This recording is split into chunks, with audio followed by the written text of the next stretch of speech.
নাসিরউদ্দিন পাটোয়ারি তো ঘোষণায় দিছে যে ফেব্রুয়ারিতে নির্বাচন হবেই না। তবে আমি সবাইকে ফেব্রুয়ারিতে নির্বাচনের টার্গেট নিয়ে প্রস্তুতি নিতে বলি। এটা না বললে আবার বিএনপি ওয়ালারা বলবে আমি নির্বাচন পিছাইতে চাই। তবে এই নির্বাচনে কি হবে তা নিয়ে আমি এক সপ্তাহ আগে বলছিলাম যে এই নির্বাচনে খেলা হবে, অপ্রত্যাশিত ফলাফল হবে। এডিটর সাহেব এনার দেখা দেন, নাহলে ব্যাক ফাপড় নিতেছি। উনি আশায় আছেন একটা ভালো নির্বাচন দিতে পারবেন, দিতে পারলে ভালো, তবে আমি খুব ভরসা পাইতেছি না। তবে এই নির্বাচনে খেলা হবে, অপ্রত্যাশিত ফলাফল হবে, আমি আগেই বলে রাখতেছি। দেখেছেন আর আল্লাহর কি কাম, এটা নতুন জরিপ আসিছে। আসেন আমরা আগে সেই জরিপের ফলাফলটা দেখে আসি। 12% মানুষ বিএনপিকে ভোট দিবি বলিছে, 10.4% মানুষ জামাতে ইসলামীকে ভোট দিবে বলিছে, মানে 10.5% মানুষ। 7.3% মানুষ আওয়ামী লীগকে ভোট দিবে বলিছে এবং 2.8% মানুষ, মানে প্রায় 3%-এর মতো মানুষ এনসিপিকে ভোট দিবে। তবে কাকে ভোট দিবে এ বিষয়ে এখনো সিদ্ধান্ত নেয়নি 48%-এর বেশি মানুষ। অন্যদিকে জরিপে কাকে ভোট দিতে চায় তা বলতে রাজি হয়নি 14.4% মানুষ। এটা BRAC institute of governance and development BIGDর একটা জরিপ। 8 মাস আগে গত অক্টোবর মাসে একই প্রশ্ন করা হয়েছিল এবং এরাই এই স্টাডিটা করছিল। সেখানে 16.30% মানুষ বিএনপিকে ভোট দিতে চেয়েছিল। এইটা স্যার গতবার আর এইবারটা একটু পাশাপাশি দেখেন তাহলে বুঝবে যে কেমন কমিছে। 11.30% মানুষ জামাতকে ভোট দিতে চাইছিল এবং 2% মানুষ এনসিপিকে ভোট দিতে চাইছিল। তার মানে জরিপ অনুযায়ী 8 মাস পরে বিএনপি এবং জামাতের ভোট কমিছে, এনসিপির কি সামান্য কিছু বাড়িছে। তবে 62% মানুষ এই রাজনৈতিক দলগুলোকে ভোট দেবে না, তাই না? কারণ তারা হয় বলতে রাজি হয়নি অথবা তারা এখনো সিদ্ধান্ত নেয়নি। এরা এই 1 বছরে তাদের উপর থেকে আগের সমর্থন হারে সরাই ফেলছে, আরো ফেলবে। বিএনপির জনসমর্থন, দলের জনসমর্থন 26.32% কমিছে। হে প্রভু হরিরাম কৃষ্ণ জগন্নাথ প্রেমানন্দী ইয়া ক্যা হুয়া। এডিটর সাহেব হে অরিজিনালটা শুনে দেন একটু। हे प्रभु हे हरि राम कृष्ण जगन्नाथ प्रेमानंदी, ये क्या हुआ? गलाव में पानी आ गया, गामछा भी खुल गया मेरा, लेंटी ये देखिए। সাপ্রি ইনস্টিটিউট অফ ক্রিটিক্যাল থিঙ্কিং এর হোয়াটসঅ্যাপ শাখার গলা পর্যন্ত পানি আগা। বিএনপিকে জিততে পারবে, তারা মনে করতেছে পারবে, কারণ আওয়ামী লীগের এই 7.3% ভোট তারা নিবে। কিভাবে তারা এটা নিবে, কৌশল কি, আসেন সেটা একটু বুঝে দেখি। তারা তাদের নেতাদের একটা অংশকে মুজিব, ধানমন্ডি, 32 নম্বর আওয়ামী লীগ নিষিদ্ধ করার প্রশ্নে আওয়ামী লীগের যে বয়ান সেটা ফেরি করার কাজে নামাই দিছে। আমরা জানি এই যে শেখ রুমিনুর রহমান, ফজা পাগলা, হাবিবুর রহমান হাবিব, এরা তো কেন্দ্রীয় পর্যায়ে, এমনকি জেলা পর্যায়ে, উপজেলা পর্যায়ে পর্যন্ত আওয়ামী লীগের ভোটার, বিশেষ করে হিন্দু সম্প্রদায়ের কাছে তারা একই বয়ান ফেরি করিচ্ছে। শুনেন, এটা বগুড়ার শাহ আলম সাহেব করছে। কিন্তু সংগঠন হিসেবে আওয়ামী লীগ নিষিদ্ধ চাই না। অথচ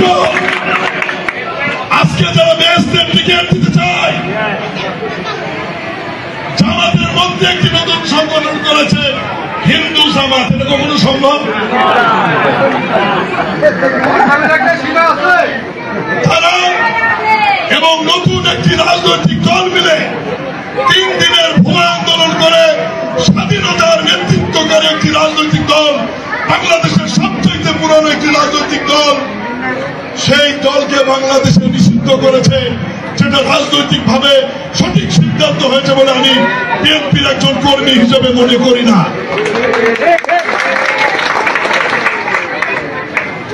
এই বাংলাদেশের ইতিহাস লিখতে গেলে মহান স্বাধীনতার ঘোষক শহীদ রাষ্ট্রপতি জিয়াউর রহমানের নাম লিখতে হবে।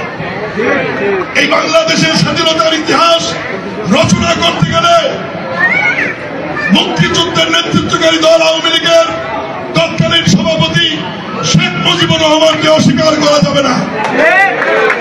এই 2 নেতাকে অস্বীকার করে নতুন বাংলাদেশ বিনির্মাণের কথা বলে, তো তাতে হয়তো এই 7%-এর 4-5% ভোট পাইতেও পারে, কিন্তু এটা পাইতে গিয়া আরো 8-10% নিজস্ব ভোট সে হারাবে। তাহলে আসলে রাষ্ট্র ক্ষমতায় কে যাবে? আপনারা বুঝতে পারতেছেন যে যারা এখনো সিদ্ধান্ত নেয়নি কাকে ভোট দেবে এবং যারা বলতে চায়নি তারাই আসলে ঠিক করবে কারা রাষ্ট্র ক্ষমতায় যাবে। তো যাই হোক, এইটা আলোচনাটা বিস্তারিত আসার আগে বিএনপি দলটা কিভাবে ফাংশন করে সেটা একটু বুঝাই। তাইলে এই যে কেন এই রুমিনুর রহমানরা এই কাজ করে এটা বুঝতে পারবেন। এবং কিভাবে তারেক রহমানের নিরঙ্কুশ নিয়ন্ত্রণ নিশ্চিত হয় দলের মধ্যে, এটা বুঝতে পারবেন। আর এই পদ্ধতিটা বিএনপির সবচেয়ে বড় দুর্বলতা। আমি এটা বিএনপির সাথে কাজ করতে করতে গিয়ে আবিষ্কার করেছি। আসেন দেখি এটা কেমন। বিএনপিতে দুইটা কাজ করে। এক, সোশ্যাল কনফ্লিক্ট, যেটা সমাজে যে দ্বন্দ্বটা আছে সেটাকে ইন্টারনালাইজ করে ফেলে, মানে সেটা নিজের ভিতরে ঢুকে ফেলে, দলের ভিতরে ঢুকে ফেলে। মানে ধরেন সমাজে আওয়ামী লীগের রাজনীতি চলবে কিনা, এটা নিয়ে একটা দ্বন্দ্ব আছে, তো সেটাকে সে দলের মধ্যে নিয়ে ফেলে। আওয়ামী লীগের রাজনীতি করা উচিত এমন একটা দল তৈরি করে নিজের দলের মধ্যে এই মত প্রচার করবে, আর তার বিপরীতে আরেকটা দল তৈরি করে যারা ভিন্ন মত প্রচার করবে। এটি হইতেছে এক্সটার্নাল কনফ্লিক্টকে ইন্টারনালাইজ করা। কি সুবিধা পায় এতে? সে মনে করে যে এক্সটার্নাল যে কনফ্লিক্ট, এটা তো ম্যানেজ করা ডিফিকাল্ট, এক্সটার্নাল কনফ্লিক্টকে আমি যদি ইন্টারনাল করে ফেলি সেটাকে আমি কন্ট্রোল করতে পারবো ইজিলি, কারণ আমি তো নেতা, আমার কথা দুই পক্ষই শুনবে। তো আমি এই আলোচনাটা দলের মধ্যে থেকে করব এবং আমি এটাকে নিয়ন্ত্রণ করব। বুঝতে পারছেন? মানে সমাজের যে বিতর্ক সেটা আমি নিজের দলের ভেতরের একটা ইন্টারনাল বিতর্ক করে ফেলবো।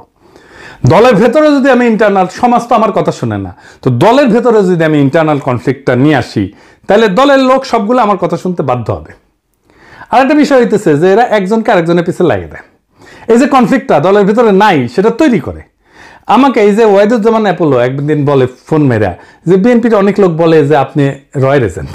হ্যাঁ, তার মানে কি বুঝেছেন? তো তার মানে এটাই যে শুনে হয় আমি বিব্রত হব বা সংকুচিত হব বা ভয় পাবো এবং আমি একটা আশ্রয় খুঁজবো, আমাকে এমন একটা মহাশক্তির কাছে পাঠাবে যে আমাকে আশ্রয় দেবে, অথবা সেই আশ্রয় দেবে। তার মানে বুঝেছেন তো? বা সেই বলবে আরে ব্যাপার না, আমি দেখতেছি, আমার উপরে ছেড়ে দেন। হ্যাঁ, তো সে তার দলের লোকদের উপর আনুগত্যটা কেনে, তারা এটা চাপে ফেলা, ভয় দেখায়, আনুগত্য আদায় করে। এটা বিএনপির কৌশল। যাই হোক, এই যে এক্সটার্নাল কনফ্লিক্টটাকে ইন্টারনালাইজ করে ফেলা, এটা তার নির্বাচনে আওয়ামী লীগের ভোট টানার একটা কৌশল। তো যাই হোক, এখন এই যে নির্বাচনী জরিপ, এটার প্র্যাকটিক্যাল ফলাফলটা কি? প্রথম ফল হইতেছে বিএনপি আগামী সরকার গঠন করতে পারছে কিনা এটা বিরাট সন্দেহের মধ্যে পড়ে গেল। ধরেন এনসিপি আর জামাত ঐক্য হইল, ওইদিকে বিএনপি নিজের ভোটের সাথে আওয়ামী লীগের ভোট আর জাপার ভোট মিলে একটা হাড্ডাহাড্ডি লড়াই হইল। তাও কি বিএনপি বা এনসিপি জামাত ক্ষমতা আসতে পারতেছে? না, পারতেছে না। কারণ 62.5% মানুষ জামাত, বিএনপি, এনসিপি কারোই, এই 62.5%-এর ভয়েস হয়ে উঠতে পারবে যারা, তারাই আগামী সরকার তৈরি করবে। তাইলে কিভাবে এটা গড়ে উঠবে? বাংলাদেশ একটা রাজনৈতিক ফ্রন্ট গড়ে উঠবে। প্রকৃতি শূন্যতা পছন্দ করে না। এই 62% মানুষের একটা ফ্রন্ট গড়ে উঠবে। এই মানুষকে ভয়েস দিতে হবে। এই ফ্রন্ট দেশের নির্বাচনে জিতে আসবে। কিভাবে? ধরেন কয়েকটা ব্রড ইস্যুতে যদি একটা ঐক্য হয়। 1 নাম্বার, বাংলাদেশে ভারতীয় আধিপত্যবাদের অবসান হবে। 2 নাম্বার, স্বাধীনতা, সার্বভৌমত্ব, জাতীয় মর্যাদা এবং আঞ্চলিক অখণ্ডতা অক্ষুণ্ণ রাখতে হবে।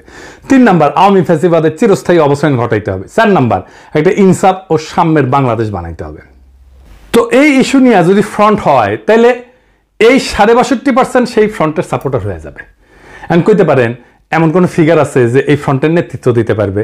আছে, অনেকেই আছে। আমি আজ একজনের নাম বলবো, মাহমুদুর রহমান। উনি এই ফ্রন্টের নেতৃত্ব যদি দেন সবাই ওনার পাশে এসে দাঁড়াবে। ইলিয়াস কনক, পিনাকির কথা বাদই দেন, এরা মাহমুদ ভাই আওয়াজ দিলে ঝাঁপে পড়বি। এর বাইরে হেফাজত, ইনকিলাব মঞ্চ, আপ বাংলাদেশ, এবি পার্টি, ইসলামী শাসনতন্ত্র আন্দোলন, এরা সবাই এসে দাঁড়াবে। এটাই হয়ে উঠবে রাজনীতির মেইন স্ট্রিম। এনসিপি আর জামাতের কোনো অপশন থাকবে না এই ফ্রন্টে জয়েন না কইরা। বিএনপিও আসতে পারে এই ফ্রন্টে, স্বাগত জানাই আমরা। এই ইস্যুতে ঐক্য হইলে ওয়াই নট, কিন্তু সিট যা দেব মাইনা নিতে হবে। এই ফ্রন্ট মানে বিএনপির বিরুদ্ধে যাওয়া না, কিন্তু বিএনপির বিরোধিতা করাও না, বরং অ্যান্টি ফ্যাসিস্ট, অ্যান্টি ইন্ডিয়া সমস্ত শক্তিকে একটা কমন গ্রাউন্ডে নিয়ে আসা। আমি তো চাই বিএনপির আলতাফ হোসেন চৌধুরী ভাই উনি জিতে আসেন, ইয়াংদের মধ্যে শহীদুদ্দিন চৌধুরী আইনি জিতে আসুক, আমি এটা চাই। কিন্তু রুমিন ফারহানা হারুক, হাবিবুর রহমান হাবিব হারুক, ফজা পাগলা হারুক।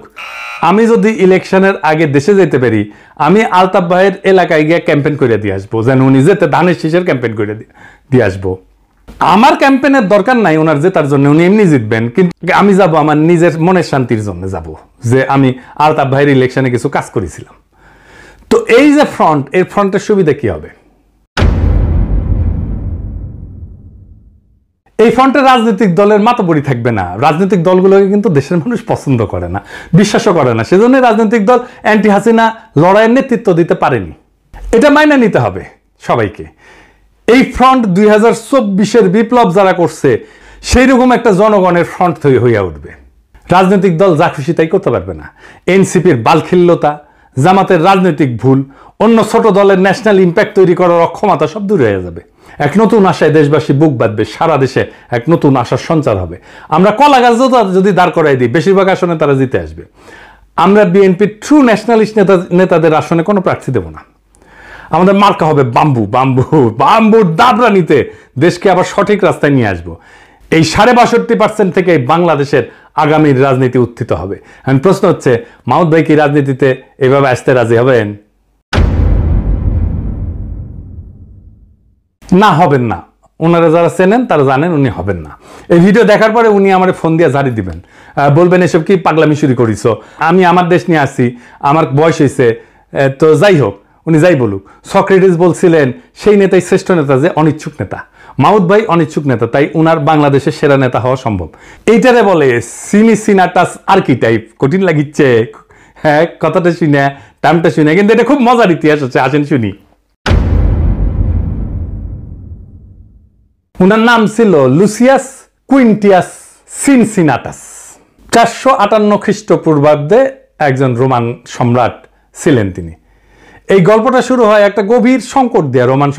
রোমান সেনাবাহিনী কনসাল মিনুসিয়াসের অধীনে প্রতিবেশী উপজাতি ইকুইদের দ্বারা অবরুদ্ধ হয়ে পড়ে এবং ধ্বংসের মুখোমুখি হয়। রোম শহর আতঙ্কিত হইয়া যায়। এই চরম মুহূর্তে সিনেট মরিয়া হইয়া, উনি প্রাক্তন সেনাপতি ছিলেন সিনসিনাটাস, ওনাকে সম্রাট হিসাবে নিয়োগের পক্ষে ভোট দেয়। উনি তখন অবসর জীবনযাপন করেছিলেন এবং কৃষিকাজ করেছিলেন। সিনেটের একটা প্রতিনিধি দল তার ছোট খামারে পৌঁছায়, সেখানে তাকে তার জমিতে লাঙল চাষ করতেছে দেখে। দেশের ডাকে সাড়া দিয়ে সিনসিনাটাস একটা নতুন সেনাবাহিনী গঠন করে এবং অসাধারণ সামরিক অভিযানে একদিনের মধ্যে ইকুইদেরকে পরাজিত কইরা অবরুদ্ধ রোমান বাহিনীকে উদ্ধার করে রোম শহরকে রক্ষা করে। 6 মাসের জন্য ওনাকে সম্রাট বানানো হয়েছিল, কিন্তু 15 দিন বা 16 দিন পরে উনি ক্ষমতা চাইরা আবার চলে যান, ওনার ক্ষেতের মাঠে চলে যান কৃষিকাজ করতে। জর্জ ওয়াশিংটনের হিস্ট্রিও কিন্তু এইরকম। উনিও কৃষিকাজ করতে চলে গেছিলেন, ওনাকে ধৈর্য এনে প্রেসিডেন্ট বানানো হয়েছে। জিন্না 1930 সালে হতাশ হয়ে কংগ্রেস রাজনীতি ছেড়ে দিয়ে লন্ডনে যে ওকালতি প্র্যাকটিস করেছিলেন, প্রচুর ভালো প্র্যাকটিস করেছিলেন, কিন্তু খুব পসার হয়েছিল, জমজমাট প্র্যাকটিস, বিলাসবহুল জীবন ছিল। ওনারা ধৈর্য এনে মুসলিম লীগের নেতা বানানো হয়েছে, আর ভারতবর্ষের ইতিহাস বদলাই গেছে। এই যে আমাদের হাসান সৈয়দ সোহরাওয়ার্দী, তারও কিন্তু এরকম কাহিনী আছে। ওনার বোন বেগম শায়েস্তা ইকরামুল্লাহ সোহরাওয়ার্দীর লেখা জীবনীতে আছে। 1933 সালে সোহরাওয়ার্দী সিদ্ধান্ত নিল আর রাজনীতি করবেন না। ট্রেনে করে ভাইয়ের সাথে বোম্বে থেকে কলকাতা ফিরতেছিলেন। প্রোগ্রাম ছিল স্টেশনে নেমে বাসায় ফিরে রেস্ট নেবেন এবং ঘর সংসার করবেন। তো ওনার বড় ভাই ওনাকে ট্রেনে প্রতিজ্ঞা করাইছে আর কখনো রাজনীতি করবা না। উনিও বলছেন আর করবো না ভাই। তো যাই হোক, হাওড়া স্টেশনে নামার সাথে হাজার হাজার মানুষ ওনাকে ঘিরে ধরে আল্লাহু আকবর, সোহরাওয়ার্দী জিন্দাবাদ স্লোগান দেওয়া শুরু করে। ওনার মাথায় নিয়ে মিছিল করা শুরু করে। কাম শেষ, উনি রাজনীতিতে স্থায়ী হয়ে যান। ইতিহাস বদলে যায়। আমার উপরে ছাইরা দেন, দেশের মানুষ যদি তৈরি থাকে তাহলে মাহমুদ ভাই আসবেন এই দায়িত্ব পালন করতে। আর কারা থাকবেন না আমার কইলাম না, কইলে এখনই লাভ দিয়ে উঠবেন। আমি বলছিলাম অপ্রত্যাশিত ঘটনা ঘটবে, সেই ঘটনার জন্য তৈরি হন, আমরা ইতিহাস সৃষ্টি করব অচিরেই। বাংলাদেশের রাজনীতি এখন এক সন্ধিক্ষণে দাঁড়ায় আছে। 62% মানুষের নীরবতা, এটাই আসল শক্তি, এটাই আগামী সিদ্ধান্ত গ্রহণকারী হাত। তারা কারো অন্ধ অনুসারী না, বরং তারা খুঁজতেছে এমন একটা প্ল্যাটফর্ম যেখানে থাকবে আত্মমর্যাদা, সার্বভৌমত্ব, ইনসাফ আর সাম্যের নিশ্চয়তা। ইতিহাসে আমরা বারবার দেখছি, যখন জাতি প্রস্তুত তখন নেতার আগমন অনিবার্য হয়ে যায়। সিনসিনাটাসের মতো, জর্জ ওয়াশিংটনের মতো, জিন্নার মতো, সোহরাওয়ার্দীর মতো। সেই নেতা হয়তো এখনো মাঠে নাই, কিন্তু মুহূর্ত আসলেই ইতিহাসের পাতা থেকে উঠে আসবেন তিনি। আমাদের করণীয় একটাই, নিজেদের প্রস্তুত করা, মানুষের মনে আশার শিখা জ্বালায় রাখা এবং সেই 62% মানুষকে এক কণ্ঠে, এক পতাকার নিচে, এক স্বপ্নে ঐক্যবদ্ধ করা। এটাই হবে বাংলাদেশের নতুন ভোর, নতুন সূর্যোদয়। এটাই হবে সেই মুহূর্ত যখন আমরা ইতিহাসের বইয়ে নিজেদের নাম লিখব, শুধু দর্শক হিসেবে না, বরং সক্রিয় অংশগ্রহণকারী হিসেবে, রাজনৈতিক এজেন্সি হিসাবে, রাজনৈতিক শক্তি হিসাবে। তৈরি হন, সময় আসছে আবারও 2024-এর মতো। ইতিহাস ডাক দিচ্ছে নতুন ইতিহাস লেখার। সেই ইতিহাস আমরা লিখব একসাথে। ইনকিলাব জিন্দাবাদ।